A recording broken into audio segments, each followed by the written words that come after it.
Meron tayong iilan na mga bagong seller sa Fiverr na nanghihingi nung Excel file ko, yung pinagtatalaan ko ng mga income ko per day. So sa video na ito guys, magbibigay ako ng download link para sa Excel file na yun. Inayos ko siya, actually siya na yung ginagamit ko ngayon. Inayos ko siya para for general use. Pero bago nyo i-download, panoorin nyo muna ito kung paano nyo siya i-edit para mag-reflect sa mga gigs nyo. Okay? Bago tayo magsimula, kung bago ka pa lang sa channel na ito, nagbibigay ako ng money making tips at Photoshop tutorial. Sana makatulong sa inyo. Kung interesado ka, i-click mo na subscribe button at ang bell icon para lagi kang maging updated kapag naglalabas ako ng mga bagong video. Dito na tayo sa screen. Ito yung bagong Excel file na in-update ko. Actually, yung luma kong ginagamit, in-update ko siya para maging general use siya. So ngayon, bago ko siya ipapadownload sa iyo, bago nyo siya i-download, ilalagay ko yung download link sa description below kung interesado kayong i-download nyo. Kung interesado kayong gamitin nyo, okay lang. Pero bago nyo gamitan, ito nga, ituturo ko sa inyo kung paano nyo siya i-edit. Siyempre, una, i-download nyo muna. Kapag dinownload nyo, ayan, nasa folder na siya, di ba? Nilagay nyo na siya sa isang folder.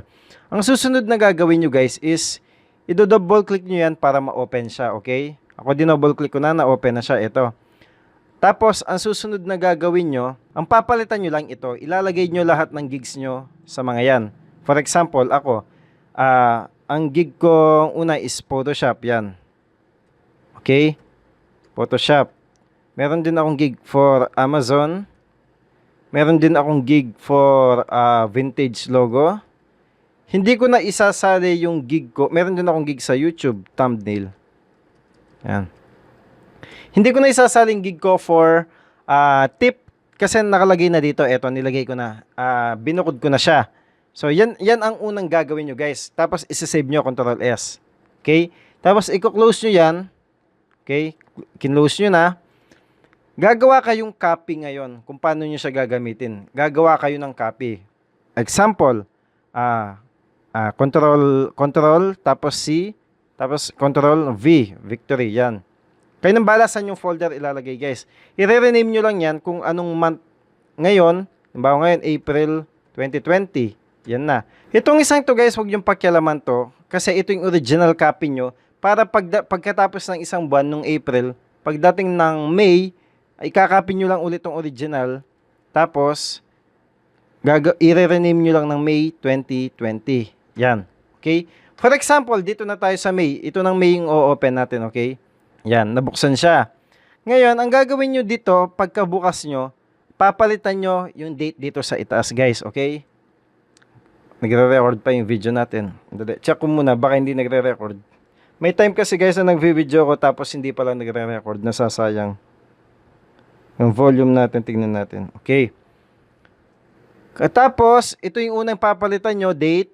I-click nyo lang dito, single click lang. Tapos punta kayo dun sa itaas. Palitan nyo lang May 2020. Tapos enter. Okay. Yan lang guys, ganun lang. Tapos, ito, automatic na papalitan tong day na to. Nakikita nyo? I-zoom natin, no? I-zoom pa natin konti. Yan. Tatanggalin ko na muna yung mukha ko sa screen para makita natin buo yung Excel file na ito. Itong day na ito guys, ito nakikita nyo na ito, huwag nyo papalitan yan kasi automatic sumasama sa araw yan. Okay? Halimbawa ngayon, April 12 ngayon, ayan, sumama siya sa araw. Ito, papalitan nyo rin to. So, tandaan nyo, no? Ito yung unang papalitan, then ito. Halimbawa, yung May. Ilang araw meron ang May? 'Di ba? Kung, para hindi na kayo tumingin sa kalendaryo, guys, tingnan nyo na lang itong, fees nyo. 'Di ba? Mag-umpisa kayo sa maliit. Yung iba siguro alam na ito, pero yung sa mga hindi pa nakakaalam, lahat ng nasa itaas, buwan yan guys, tingnan nyo, no? January, tapos yung baba, February, lapit pa natin. Nakikita ba yan? January, February, March, April, May, June, July, August, September, October, November, December. Lahat ng month na nasa itaas, 31 yan. Para hindi na kayo tumingin sa calendar. Lahat ng month na nasa ibaba, 30 lang yan. Okay? Ganyan yan. So, January, February, March, April, May. Ilang araw meron ang May? 31. Ganun lang guys, para mabilis. Para hindi na kayo tumingin sa calendar. 31. Yan, ganyan lang. Ang susunod na gagawin ninyo is magkano ang palitan. Zoom out ko na ito. Ito lang, magkano ang palitan. Ngayon guys, ang palitan sa PayPal is minus 1 peso siya sa palitan sa Pilipinas. For example, 50 pesos yung palitan dito sa atin ng USD to PHP, minus 1 lagi yung PayPal, o minsan mas mababa pa, minsan minus 1.5 siya, ganun. Kaya nakalagay ko ngayon, nung last nag-withdraw kasi ako nung April first week, 48.9 yung palitan. So napakababa niya talaga. Tinamaan talaga yung ekonomiya ng Amerika. Tinamaan yung ekonomiya ng Amerika, kaya bumaba yung conversion niya. Ngayon naman, wala ka nang dapat palitan kasi nandito naman na lahat ng mga gigs mo. Okay na lahat yan. Pati yung, halimbawa, dito na tayo pag naka-receive ka ng ng order. O kaya hindi mo na yun, i-walk through ko muna kayo. Dito sa Fiverr income na ito, sa part na ito, lahat ng pumapasok sa Fiverr mo, pwede mong ilista dito. Yan. Yung kung anong araw siya pumasok, kung anong pangalan ng buyer, yan, lapit pa natin. Anong pangalan ng buyer, saan gig siya pumasok, kaya mamili ka. Kapag nilagay mo dito guys, kapag naglagay ka dito, automatic ma-add siya dito sa pagpipilian dito. Inedit ko na siya. For example, di ba 4 lang? Kasi 4 lang nilagay natin. Maglagay tayo dito, tignan nyo, example, yan. Tapos tignan natin dito, ayan, na-add yung example sa pagpipilian. Lahat ng yan meron hanggang sa baba, okay? Ngayon, i-delete ko muna ito. I-select ko lang tapos backspace. Ganyan na ako mag-delete. Yan. Tapos mawawala niyan yun. Tingnan, nag-0 siya. Kaya, para mawala yung 0 na yun, palitan natin siya ng dash. Yan. Ganyan lang. Oops. Yan, dash lang. Yan lang. Para wala siya doon. Okay? Yan, okay na. Tapos, dito yung amount. Tapos, dito, halimbawa, natapos na yung trabaho mo sa Fiverr. Nagustuhan ni client, nagbigay siya ng tip. Dito mo ilalagay yung tip na binigay niya para ma-add siya dito. For example, nagbigay siya ng $10 na tip. Ayan, automatic ma-add siya dito. Naglagay ka ng $10, guys, tignan nyo, no? Naglagay ako ng $10 pero nakalagay dito sa tip 0.8 lang. O $8 na lang. Nabawas siya ng $2 kasi nakabawas na dyan yung kinompute ko na din yung kukunin ni PayPal na 20%. So, yung mapupunta sa'yo, $8 na lang. So, yun na talaga yung nakakompute. Lahat ng yan dito, lahat ng sa Fiverr, nakakompute na siya na 80% lang makukuha natin. Yung 20%, hindi ko na sinama sa computation. Okay? Yan. Hanggang sa baba yan, guys. Yan. Kung naubusan ka ng space dahil hindi ko siya ganong hinabaan, ayan na. Ayan, hanggang dito lang siya, diba? Ang gagawin mo lang, guys, ganyan lang. Nakikita mo yung triangle na yon, yung blue na triangle na yon. Lapit pa natin siya. Yan. Idadrag mo lang siya. Yung triangle, click, tapos drag mo lang siya pababa. Yan. Madadagdagan yan automatic. Okay? Control Z ko muna, babalik natin siya. Oops. Yun. Okay. Tapos, dito naman, malalagay dito kung magkano na yung total earned mo sa Fiverr minus na yung 20%. Okay? Ito na talaga yung perang iuuwi mo, i-withdraw mo. Dito naman i-compute niya yung average income mo per day base sa kinita mo na, i-divide niya kung ilang araw na ang lumipas. Okay? Average income per day. Tapos itong total tip mo. Ito lahat ng income mo sa bawat gig mo, mapupunta dito. Halimbawa, may pumasok na trabaho sa atin May 1. Ang pangalan ng buyer, sabihin na natin is buyer 1. Buyer 1. Yan. Tapos, bumili siya sa ating Photoshop gig. Then, ang amount ng binili niya is, sabihin natin $5. Automatic, guys, mapupunta yung computation doon. Okay? Pero yung tip, hindi siya masasali doon. Yung tip, laging dito siya tumatakbo, dito sa total tip na ito. Okay? Tapos, halimbawa, pinalitan mo ito. Tingnan natin, halimbawa sa Amazon pala siya bumili, palitan natin. Lilipat yung pera sa Amazon, ganyan siya. Tapos, halimbawa, nung 2, may bumili si buyer 2. Yan. Binili niya sa Amazon ulit. Tapos, $10 naman ngayon. Yun, ma-add siya doon. Okay? Tapos, 2, may bumili ulit. Day 2, may bumili ulit si buyer 3. Bumili naman siya sa Photoshop gig mo. Tapos ang binili niya is $50. Mapupunta siya doon. Pero lahat yun nakakompute in total dito. Tapos meron din siyang computation dito, guys. Ito, Fiverr income by day. lahat ng income mo per day, i-compute niya dito. So, makikita mo siya every day kung magkano kinikita mo sa Fiverr. Meron na pala ditong computation per day. Bakit pa ako naglagay dito? Kasi guys, hindi nating malalaman. Baka dumating ang araw, okay? Baka dumating ang araw, magkaroon ka ng direct client. Magkaroon ka ng baka dumating ang araw magkaroon ka ng direct client mo. So, kapag naka-income ka ng direct client, tulad ko, meron akong direct client, lagi mong ilalagay dito sa other. Okay? Yun yung silbi nito. Ito naman kasing part na ito, kahit per day siya, ito na yung final mong income per day, sum of all income per day. So, i-compute niya yung income mo sa Fiverr, i-compute niya din yung income mo sa direct mo, at dito niya ilalagay. Dito mo makikita yung final income mo per day. Dito, yung income mo dito, sa Fiverr lang yan. Pero dito, yung income mo dito, masasali siya dito, plus yung income mo sa Fiverr. Sana maliwanag yon.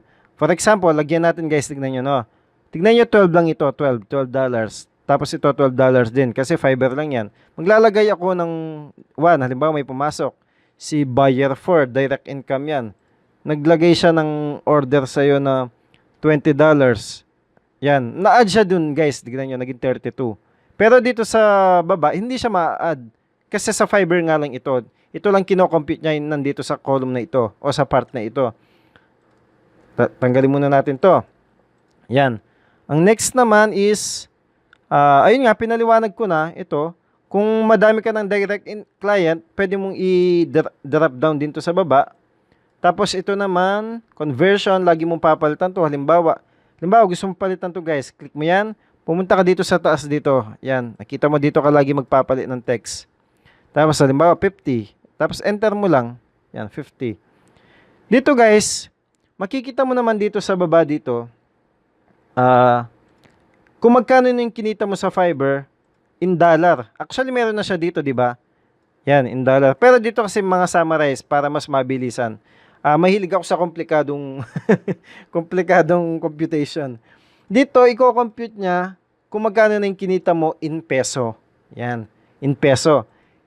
Pagkatapos naman yung average per day, i-compute niya kung magkano yung kinikita mo everyday base sa kinikita mo in peso. Dito kasi average income mo per day sa Fiverr lang to. Ito din, sa Fiverr lang din ito, pero i-compute niya in peso. Okay? Ito naman sa other, ito, alam ba, maglagay tayo 1, si buyer 4, tapos $50. Yan, ilalagay niya dito, $50, yung equivalent niya in peso, 2.5. Tapos, yung average income mo per day, compute niya, divided by 12 niya, ito. Kaya mahalaga ito guys, huwag niyong pakikilaman to, tatakbo mag-isa tong day na to, basta ito lang pakialaman niyo, okay? Itong dalawa lang na to, date and number of days. Yan. Okay? Tapos, dito, summary of all income, lahat na ng income mo isa-summarize niya. Halimbawa ito, net total income, net average per day, in peso na itong mga to. Ito, in peso din to, nagkamali ako ng sign dito, papalitan natin to in peso. Ibibigay ko sa inyo naka-peso na to. Ito. Yan, peso na to, 5,000. Net total income. Ito, net average income, 458 per day yung income mo. Ngayon, ito guys, yung estimated income na ito in a month, i-compute niya yung net, nagko-compute siya based sa average income mo per day, ita-times niya sa number of days. Ito guys, dito niya ita-times yan. Ita-times niya sa number ng araw. Yung estimated na pwede mong kitain. Okay guys, papakita niya sa'yo. Halimbawa to, dahil net average income ko per day is 458 ang nakalagay dito, ita-times niya to in 31 days, tapos ito yung papakita niyang, ito yung posible mong kitain in a month kung magdidire-diretso yung 458 na yan. Ngayon, syempre, habang bumababa yan, bumababa din ito. For example, tanggalin natin to $50. Bababa din yan. Ayan, 9,000 na lang. Ano pa bang dapat kong i-discuss? Ito guys, at the end of the month, halimbawa, May 31 na, o kaya naman May, June 1 na, June 1. Tapos na tong computation na ito. Palitan mo itong number of days, guys. Doon mo na siya palitan. Kasi magre-reset sa 1 yan eh. Susundan niya yung talagang date, yung araw. So, palitan mo na siya, gawin mo na siya katulad nito, 31. Okay? Para ma-fix na yung computation, hindi na siya mag-iba-iba pa. Then, pakita ko pa sa inyo kung halimbawa sa 4, may pumasok na buyer 5. Pumasok naman siya sa YouTube thumb. price niya is $100. Ayan, ma-add siya doon. Tapos nag-tip siya ng $50, ma-add siya dito. Yan. Ngayon ipapakita ko sa inyo yung live na paggamit ko dito, guys. Yung kung paano ko siya ginagamit na live. Iko-close ko na to. Okay, don't save ko siya.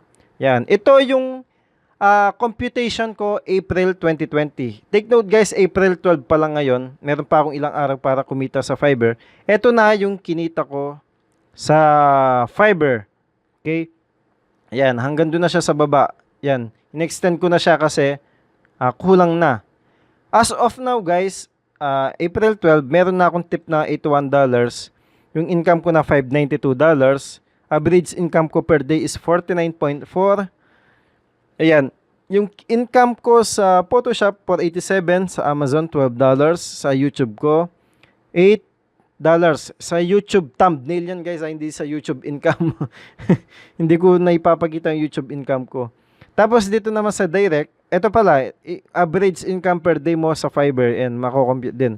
Tapos ito yung sinasabi ko, guys, kapag may direct income ka, halimbawa ko may direct income ako, kinokontak ako na ito by email, $15 na-add siya dito nung 7. Ayan.